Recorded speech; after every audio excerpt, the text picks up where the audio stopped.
본 영상은 언론 4사가 공동으로 주최한 제46대 총학생회 선거 후보자 정책 공청회를 녹화한 것입니다. ABS는 특정 후보를 지지하지 않음을 밝히는 바입니다.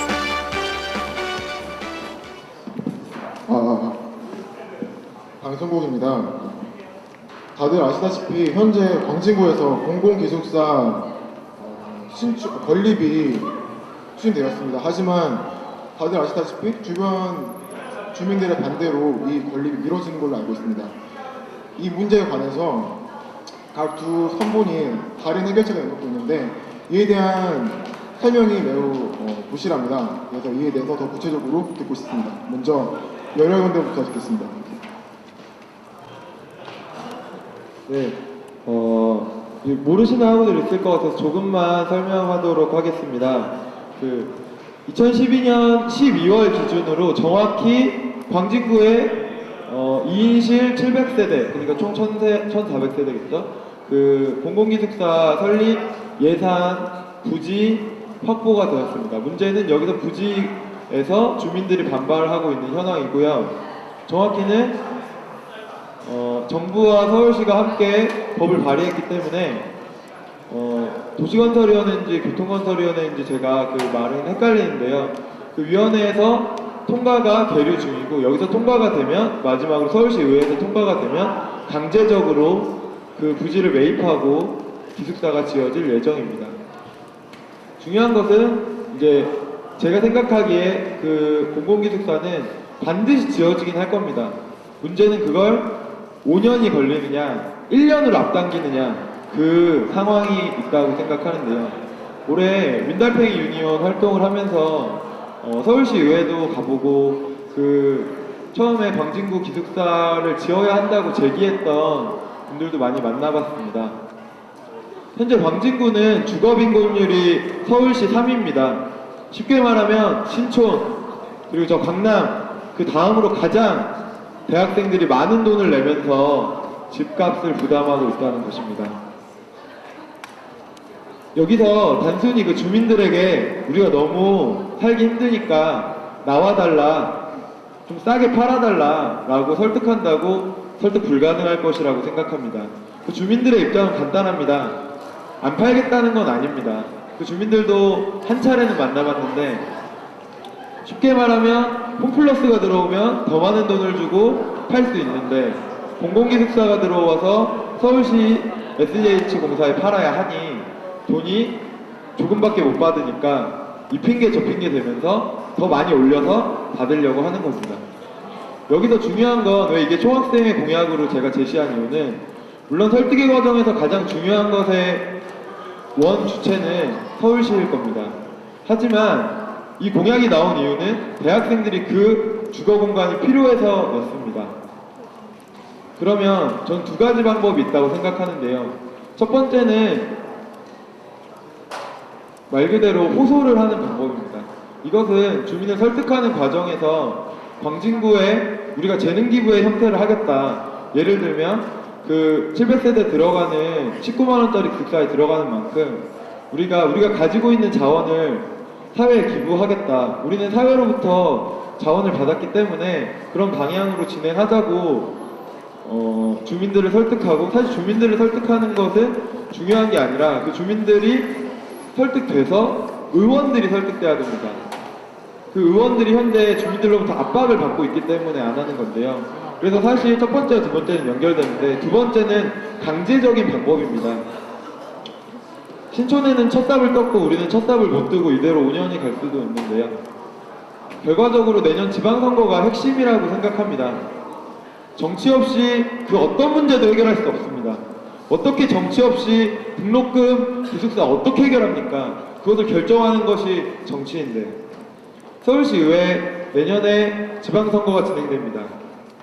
그 지방선거에 진행되는 모든 후보에게 정책협약을 맺자고 제안하고 정확히 정책협약을 맺은 후보와 맺지 않은 후보에 대해서 대학생들의 의사를 정확히 표출해야 한다고 생각합니다. 바로 그것의 예가 저는 서울시 반값 등록금이라고 생각합니다. 때를 쓰는 것이 아니라 강제적으로 대학생들 권리를 얻어야 하는 방법이 정치라고 생각하고요. 그것을 활용할 수 있는 것이 정치를 이용하는 대학생이라고 생각합니다.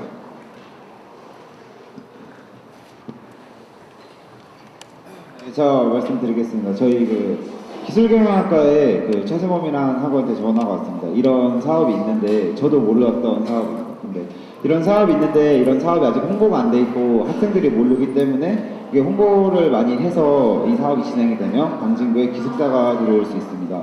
근데 이 기숙사가 들어오게 되면 크라우스 주변에 기숙사가 하나가 또 들어오지 않습니까? 근데 저희는 지금 민간자본 기숙사입니다. 건국대학교 자체 내에서는. 그래서 그 기숙사는 저희한테 독점권을 가지고 있어요. 이 주변에는 기숙사가 크라우스밖에 없기 때문에 건국대학교 학생이라면 그러니까 자취를 하지 않는다면 크라우스를 들어가야 합니다. 그래서 제가 생각한 방안은 일단 제일 중요한 거는 학우들이 알아야 합니다. 그래서 저희가 총학생회가 제가 만약에 당선이 된다면 제가 하고 싶은 일을 이것도 하겠다는 친구한테 연락해서 제가 말을 했습니다. 그럼 총학생회 측에서 해줄 수 있는 거는 무한대 홍보와 무한대 지원이라고 말을 했습니다. 그래서 학생들이 일단 아는 것이 제일 중요하기 때문에 이런 사업이 있는데 이거는 지금 결렬되고 있습니다. 따라서 저희 학생들이 다 같이 움직여서 이 사업을 추진하도록 하는 게 맞지 않겠습니까? 라는 홍보를 일단 시작을 할 겁니다. 홍보가 되면 일단 집에 대해서 왜 심각하게 생각하고 있는 친구들을 모아서 그 팀을 구성해서 저희 총학생회에서는 정보공개 일과 홍보 그리고 사람들이 모였을 때 정부한테 낼 수 있는 서류를 만들어주는 쪽으로 해서 저희는 광진구에 기숙사를 하나 더 만들 수 있다면 그 기숙사가 풀하우스에게는 아마 위협적인 존재가 돼서 풀하우스에서도 가격을 낮추거나 아니면 품질을 향상시키는 방법으로 진행을 하려고 생각을 합니다. 추가 추가- 질문, 네, 손 들고 말씀해 주십시오. 네, 추가 질문 있습니다. 더 청춘에서 세운국학은 태스크포스를 구성하셔서 이 문제를 해결하신다고 이제 말씀하셨는데 학우들 입장에서는 되게 무책임하게 들리는 공약입니다. 왜냐하면 이 일을 학생의 소관을 다루지 않고 따로의 태스크포스를 구성해서 거기에 위임하겠다는 말로 정확히 들리거든요. 그래서 태스크포스의 정확한 구성원과 그 소속 그리고 하는 일과 여기에 여기에 지원되는 예산을 듣고 싶습니다. 저희가 아까 말씀드렸던 그 학우한테 제가 여쭤봤을 때 그러면 총학이 혹시 만들어진다면 어떤 지원을 받고 싶냐고 여쭤봤습니다. 그래서 저한테 먼저 그 프로젝트를 설명을 해주셨는데 광진구에 새로운 기숙사가 들어오는 거에 대해서는 저보다는 그 학우가 훨씬 더 많이 알고 있고 그 정보를 이미 다 가지고 있기 때문에 저희한테 요구한 게 있었습니다. 그러면 총학생회에서는 직접적인 움직임보다는 저희에게 힘을 실어달라고 말을 했습니다. 그래서 저희가 그냥 학생들 모으고 학생회에서 할 수 있는 일이지만 더 많이 아는 사람과 더 많은 지원을 줄 수 있다면 그 원하는 팀을 꾸려서 홍보와 아까 말씀드린 것처럼 홍보와 정보공개 요구를 하는 차원에서 저희가 도와드리면 어떻겠냐고 말을 했을 때 그분이 말씀하신 게 그러면 총학생회에 들어가진 않겠다. 하지만 도와줄 수는 있다. 대신 팀을 꾸리는 것과 홍보에 대해서는 자기한테도 도움을 달라고 말씀을 하셔서 저희는 태스크포스를 꾸린다고 말했습니다. 거기에 지원되는 예산은 어느 정도로 잡고 계십니까? 저희가 맨 처음에 예산안을 만들지 않습니까? 근데 거기서 제가 생각하는 홍보 비용은 SNS가 할 수가 있고 설문지를 받는 방법도 있고 제가 예상되는 들어가는 비용은 설문지와 홍보를 할 때 쓰는 SNS 그리고 저희가 공약으로 밀고 있는 카카오톡 플러스 친구 또한 그쪽으로 들어갈 수 있어서 그쪽 또한 예산으로 잡았을 때 50에서 100만 원 정도 지금 생각하고 있습니다. 지금 당장 딱 말하라고 하면 50에서 100만 원 정도로 해서 지원을 할 생각입니다. 하지만 지금 더 청춘 선본에서 가장 주요 공약으로 내세우고 있는 게 이 공공기숙사 건립 추진 아니겠습니까? 하지만 제가 생각하기에는 이 공공기숙사 건립 추진은 우리 학우들의 모든 입장을 모아서 강력하게 전달해야만 저는 이루어질 수 있다고 생각을 하는데 과연 이 몇몇의 태스크포스한테 이 일을 위임함으로써 이 기숙사를 건립할 수 있겠는지 그 실효성에 의문을 제기합니다. 왜냐하면 이게 단순히 설문지를 몇 장 돌린다고 SNS에 글 몇 개 올린다고 될 일이 절대 아니라고 생각하거든요. 이에 대한 입장을 듣고 싶습니다. 그 태스크포스를 만드는 목적 자체가 저는 어떠한 대표자가 생기는 거랑 비슷하다고 봅니다. 그렇게 말씀을 하시면은 아마 16,000명의 학우가 전체로 다 한 목소리로 동시에 이렇게 말을 하는 게 가장 효력이 클 겁니다. 네, 맞는 말씀이십니다. 하지만 이러한 정책에 물론 관심이 없는 학우도 있을 수도 있고, 그리고 좀 더 열심히 나서서 해보겠다는 학우가 이런 차이가 있을 수가 있습니다. 그런데 그 열심히 하는 학우들을 모아서 좀 더 강력한 구성을 이끌어서 모든 학우들의 의견을 다 모아서 이렇게 의견을 제시하겠다는 거지, 네, 그 학생들에게 뭐 전적으로 그렇게 책임 전가라는 뜻으로 그런 말씀은 아닙니다. 그런 말은 아닙니다. 네, 열혈관대 측에 여쭤볼게요. 두 선반 모두 기숙사 관련된 공약을 세우셨는데 저희가 플러스 자치위원회나 관리선 말씀을 들어보니까 지금 원래 세우신 공약들이 외박 신청 마감부, 시간 연장 이런 것들이 있었는데 그런 것보다 가장 큰 문제가 폭력배 소음 문제다. 그게 제일 큰데 그것과 관련된 공약이 없어서 좀 아쉽다라는 말을 좀 강력하게 하셨어요. 그래서 이런 걸 보면 좀 원생들의 목소리를 제대로 가장 큰 요구가 뭔지, 어려운 점이 뭔지에 대해서 제대로 수렴되지 못한 것이 아닌가라는 의문이 들었거든요. 네, 제가 자취만 7년을 하고 있는데요. 사실 기숙사 요구는 이게 아니고 사실 명확하게는 세탁기를 이번에 드럼 세탁기로 바꿨지 않습니까? 세탁기를 자기 세탁물 넣으면 더럽게 나온다고 합니다. 뭐가 묻어서. 심지어 드럼 세탁기로 바꿨는데 바꾼 상황에서도 더럽게 나온다고 합니다. 사실 이게 1차적으로 가장 제가 들은 큰 요구라고 들었고, 이건 근데 기자회에서 충분히 할 수 있는 일이라고 생각했고요. 두 번째는 이 마감 시간 연장에 대해서는 사실 찬반이 뜨겁습니다. 찬성을 하는 친구들도 많고 반대를 하는 친구도 많고, 반대를 하는 친구는 필요성에 대한 이야기죠. 그래서 이것에 대해서는 공약으로 내세웠지만 물론 협의를 통해서 해야 된다고 생각하고요. 세 번째는 기숙사 관련해서 공공과일 트럭인데, 대학생의 관심사 1위 혹시 기자님 뭔지 아십니까? 보통 등록금이나 취업이라고 많이 생각하시는데 2013년 아주대학교에서 충격적인 결과가 나왔습니다. 건강이라고 합니다. 얼마나 요새 밥을 못 먹고 잘 못 다니면, 저는 밥버거가 많이 팔리는 걸 보면서 되게 싸서 좋긴 하지만 슬픔을 느끼기도 하는데요. 대학생이 가장 먼저 줄일 수 있는 돈이 밥입니다. 그러니까 밥을 줄이고 과일은 생각도 못하죠. 그래서 기숙사에 있는 친구들의 그나마 건강을 생각한다고 해서 그런 걸 넣었던 거고, 본질적으로 풍물패 문제 말씀하셨는데 저는 풍물패도 잠깐 해봤고 풍물패 친구들도 매우 친하고 잘 알고 있고, 기숙사에서 풍물패 이야기는 한 4, 5년 동안 들은 것 같습니다. 근데 이 문제는 아주 솔직하게 말해서 총학생회가 내년도에 해결하려면 이 문제 사안만 가지고 해야 된다고 생각합니다. 왜냐면 이게 해결된 사례를 제가 딱 한 케이스를 찾았는데요. 전남대인가 전북대인가인데 어떻게 한 거냐면 건물 하나 그냥 지어줬어요. 풍물패를 위한 가건물을 하나 지어줬고요. 가건물은 그러니까 돈이 많이 드는 건 아니고, 쉽게 말하면 우리 학교 대회의실 같은 저 크기 4배 정도의 건물을 지어줬고, 지금의 건풍연방의 한 4-5배 되니까 연습을 할 수 있는 수준이 되겠죠. 그 안에서 지어줬고 그 안에서 연습을 하고 있습니다. 그들은.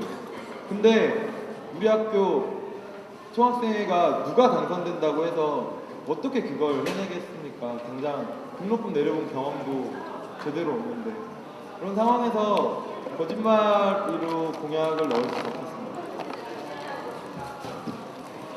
네, 영자입니다. 아까 대학생의 최대 관심사가 건강이라는 설문조사 결과를 말씀해 주셨는데, 그게 아주대학교에서 실시한 설문조사였나요? 제 기억으로는 그렇습니다. 그 혹시 모집 표본이 그러니까 몇 명을 대상으로 조사한 결과입니까? 그리고 혹시 어디서, 그러니까 아주대학교 학생들을 대상으로 조사를 한 것까지는 알겠는데, 그게 아주대 자체에서 조사를 한 건지 아니면 어떤 외부 사설 기관에서 조사한 건지 알고 싶습니다. 정말 죄송한데 저도 기사로 확인한 거라서 지금 스마트폰으로 기사 확인해보지 않으면 모르겠습니다. 확인해보겠습니다. 네, 알겠습니다. 그 다음으로는 졸업유예제도랑 소득학점 포기제도 변경된 거 관련해서 몇 가지 질문을 드릴게요.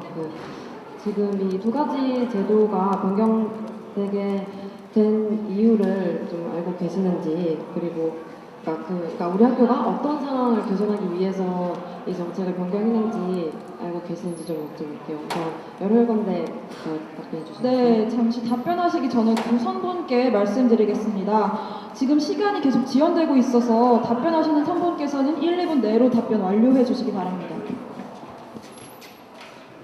졸업유예 제도는 정확히 그 공문이 이제 세 페이지인데 보면은 거기에 미졸업생, 그다음에 논문 미제출로 뭐 하는 사람, 그다음에 학점 다 채워놓고 수료했는데 졸업유예를 하고 있는 사람, 이 세 집단이 있는데 이 세 집단, 그러니까 학점을 다 못 채워서 학점을 들어야 되는 사람이랑요, 그다음에 그냥 졸업유예를 한 사람, 그리고 논문을 안 낸 사람, 이렇게 구분을 하더라고요. 이 세 사람이 불공평하다라고 써 있어요. 불공평한 이유는 이제 누구는 10만 원을 내고 졸업유예를 하고 누구는 이제 1에서 3학점을 들어야 되잖아요. 그 학점이 부족하면. 그래서 그 불공평하다라는 이유로 이제 써놨는데, 사실 그거는 저는 이제 구색 맞추려고 써놨다고 생각하고요. 본질적으로는 중앙일보 평가에서 아무래도 미졸업생이 많으면 평가 수준이 낮아지기 때문에 라고 생각하고, 두 번째 취득학점 포기제도는 학교의 취지가 저는 이해가 됩니다. 우리 학교 솔직히 심하지 않습니까? 너무 많이 삭제할 수 있잖아요. 그러니까 흔히 말해서 군대 가기 전에 남자애들이 학점 제대로 망치고 갔다 와서 성신이 성적 받으면서 계절학기 들으면서 흔히 학점 세탁한다고 하는데, 조금 저도 이거는 학점 인플레 현상과 더불어서 심각하다는 학교의 취지는 이해가 가고요. 근데 답변을 어디까지 드려야 되죠? 대안까지 들으면 되나요? 네. 근데 문제는 졸업유예 제도 같은 경우에는 정말 그 학교가 말한 핑계는 말이 안 되고 중앙일보 평가를 의식한 건데, 이번에 저희 리플렛에 나가는데 보면 이제 중앙일보 평가에 대항해서 경향신문에서도 평가를 내기 시작했고 다양한 신문에서 평가를 내기 시작한 걸로 알고 있습니다. 거기 보면 우리 학교 뭐 장학금, 학생 대비 장학금이 전국에서 40이 바뀝니다. 그리고 뭐 학생 의견 반영 이런 게 F인데요. 그러니까 쉽게 말하면 이런 졸업유예 제도랑 취득학점 포기 제도를 일방적으로 문자 하나 띡보내서 과사나 전체 홈페이지에 띡보내서 이렇게 확인하라고 하는 것에 대해서 문제 제기를 한 건데, 졸업유예 제도는 해결하는 방법은 저는 그러니까 두 개 다 똑같은데 해결하는 방법은 말 그대로 당선되기 전에 저는 그래서 당장 사실 어제부터 서명을 받고 싶었습니다. 왜냐면 학생들의 힘을 모아서 해결하는 방법에 가장 쉬운 건 서명이라고 생각하거든요, 저는 개인적으로. 그래서 서명 받고 싶었는데 서명을 받으면 그게 불법 선거가 될 수 있다고 해서 중선관위에서 말을 했고, 서명을 받는 건 아마 당선이 되고 난 후가 될 것 같고요. 근데 문제는 당선되고 난 후에는 그 친구들, 그러니까 지금 과사에서 계속 1분 내로 하랬죠. 네, 이제 서서히 마무리해 주세요. 학생들의 힘을 모아서 해결할 수 있도록 하고요. 아무튼 결론적으로는 당선되자마자 협의체 꾸려서, 그러니까 학교랑 학생이랑 협의체 꾸려서 진행할 수 있도록 하겠습니다.